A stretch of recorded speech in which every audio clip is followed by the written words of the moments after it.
সুদানের আবেই অঞ্চলে জাতিসংঘ শান্তিরক্ষা মিশনে নিয়োজিত বাংলাদেশি সেনাদের ওপর ড্রোন হামলার ঘটনায় ৬ জন বাংলাদেশি শান্তিরক্ষী নিহত হয়েছেন। তারা জাতিসংঘের অন্তর্বর্তী নিরাপত্তা বাহিনী আবেইর অধীনে সেখানে দায়িত্ব পালন করছিলেন। ১৩ ডিসেম্বর এই হামলার ঘটনা ঘটে।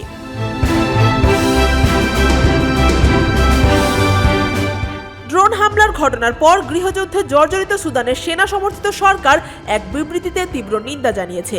বিবৃতিতে বলা হয়, প্যারামিলিটারি বাহিনীর র্যাপিড সাপোর্ট ফোর্স RSF শান্তিরক্ষীদের লক্ষ্য করে এই হামলা চালিয়েছে। সুদানের সেনাপ্রধান general Abdel Fattah al Burhan শান্তিরক্ষীদের উপর চালানো এই হামলাকে বিপজ্জনক উত্তেজনা বৃদ্ধি হিসেবে উল্লেখ করেছেন। তিনি বলেন, এই ধরনের হামলা অঞ্চলটির নিরাপত্তা পরিস্থিতিকে আরও জটিল করে তুলবে।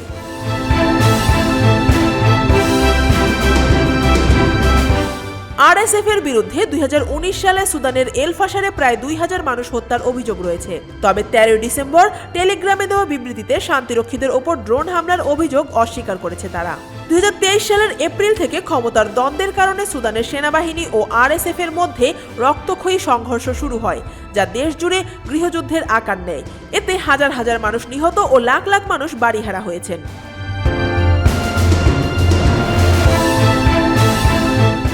সুদানের সেনাবাহিনীর অভিযোগ, RSF-কে সরাসরি অস্ত্র দিয়ে সহায়তা করছে সংযুক্ত আরব আমিরাত। এল ফেশারে ভয়াবহ গণহত্যার পর RSF-এর নৃশংসতার বিষয়টি আন্তর্জাতিকভাবে আলোচিত হয়, যদিও আমিরাত এই অভিযোগ অস্বীকার করে আসছে।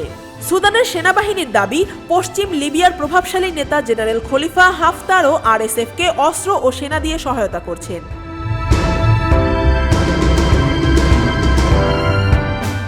চলতি বছরের জুনের শুরুতে RSF লিবিয়া ও মিশর সীমান্তবর্তী সুদানের বিশাল এলাকা দখল করে নেয়। পরে অক্টোবরের শেষ দিকে তারা এল ফেশার দখল করে নেয়।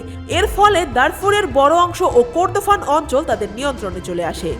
এই এলাকাগুলোতে RSF বিদ্রোহী সরকার গঠন করেছে।